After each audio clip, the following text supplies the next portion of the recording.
இத சொன்னா நீங்க நம்ப மாட்டீங்க. சொரசொரனோமி. அதாவது சோல் ஃப்ரூட் வந்து அந்த அளவுக்கு ஒரு பவர்ஃபுல்லான ஃப்ரூட்டே கிடையாது. அன்டில் அது பிக் பம் கிட்ட கிடைக்கிற வரைக்கும். நம்ம எல்லாருக்குமே தெளிவா தெரியும். இந்த ஃப்ரூட் கிட்ட வந்து எந்த அளவுக்கு ஒரு இன்சேனான புரோக்கன் எபிலிட்டி இருக்குன்ட்டு.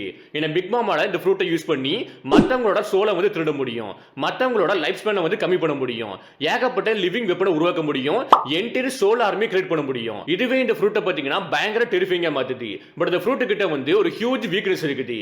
யாரெல்லாமே இந்த ஃப்ரூட்டோட யூசரை பத்தி பயப்படுறாங்களோ அவங்க மேல மட்டும் தான் பாத்தீங்கன்னா இந்த ஃப்ரூட்டோட பவருமே ஒர்க் ஆகும். சோ இந்த ஃப்ரூட் வந்து இந்த அளவுக்கு பவர்ஃபுல்லா இருந்ததுக்கான காரணம் வந்து இந்த ஃப்ரூட்டோட பவர் கிடையாது. அதை யூஸ் பண்ண பிக் பமோட பவர் தான். ஏன்னா எல்லாருமே வந்து பிக் பம் பத்தி பயந்துட்டு இருந்தாங்க. இதுவே நீங்க ப்ரீவியஸ் யூசரான மதர் கார்மல் கிட்ட பாத்தீங்கன்னா வந்து இந்த ஃப்ரூட் ஜஸ்ட் நார்மல் ஃப்ரூட்டா இருந்திருக்கும். ஒரு ஆவரேஜ் ஃப்ரூட்டா இருந்திருக்கும். ஏன்னா எல்லாருமே வந்து மதர் கார்மலை கைண்டா பார்த்திருப்பாங்க, ஹார்ம்லெஸ்ஸா பார்த்திருப்பாங்க. இந்த ஒரு ரீசனால வந்து யாருமே அவங்கள பத்தி பயப்படவும் இல்ல. அதனால இந்த ஃப்ரூட்டோட ஃபுல் பொட்டன்ஷியல் வந்து அன்லாக் ஆகவே இல்ல. மதர் கார்மல் கிட்ட இருக்கிற வரைக்கும் அவங்க அவங்களோட சோலை யூஸ் பண்ணி தான் பாத்தீங்கன்னா எல்லாத்துமே பண்ணிட்டு இருந்தாங்க. சோ அந்த ஃப்ரூட்டுமே வந்து அவங்க கிட்ட இருக்க போஸ்ல ஒரு ஆவரேஜ் ஃப்ரூட்டா தான் இருந்துச்சு.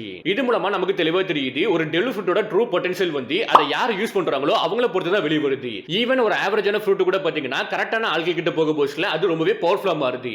அதுக்கு ஒரு எக்ஸாம்பிள் தான் பாத்தீங்கன்னா சொரசொரனோமி. இதை தாண்டி இன்னும் ஒரு சில ஃப்ரூட்ஸ் வந்து இதே மாதிரி கேட்டகரியில இருக்குது. அதை பத்தி தெரிஞ்சுக்கணும்னா ஃப்ரூட்னு கமெண்ட் பண்ணுங்க. நெக்ஸ்ட் வீடியோ ரெடி பண்ணி போடுறேன்.